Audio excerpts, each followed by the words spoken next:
demonstration, I'm going to show you how you can use the Montage module MViewer to create multicolor images with overlays.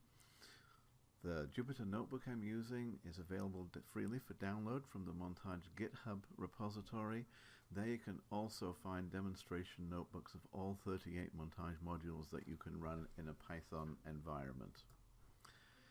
To begin, we need to import MViewer, and you can also use the help command to visualize the parameters you need to run the module.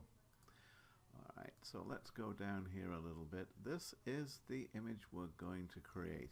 It is a 3-color image of M51 in the Sloan UG and R bands with an equatorial coordinate overlay. The yellow circles are the locations of 2 mass J-band sources, and the radius of each circle scales with the brightness of the source. The red boxes are the footprints of Spitzer IRS data. Right, so let's go back up a little bit and see how we can go about creating this. We could in principle put all the parameters needed to create that image on the command line, but it would be awfully messy. Simpler way to do it is simply create a JSON structure such as this one, and you can edit this for your own particular images if you wish. It specifies the parameters of the Sloan UG and R bands, and later on in the structure it specifies the structure of the overlays, the coordinate grid, the Spitzer IRS data, and the 2 mass sources. You can input the JSON structure directly into MViewer.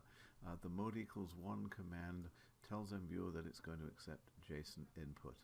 The return there contains details of the individual image stretches and the image size and so on. Now, MViewer uses an adaptive stretch to create PNG representations of FITS files. Many astronomical images contain a pseudo-Gaussian distribution of brightness at the lowest level and a long tail of brighter sources.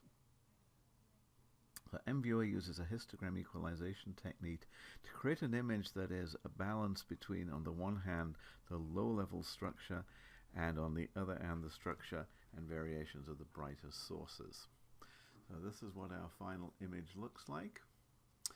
For simpler images, you can simply put all the required commands on the command line, and this is an example of a grayscale image for a 2 mass G-band image, and let me just show you how that can be run, and this is what it looks like. So that completes this short demonstration. Happy visualizing, and thank you for tuning in.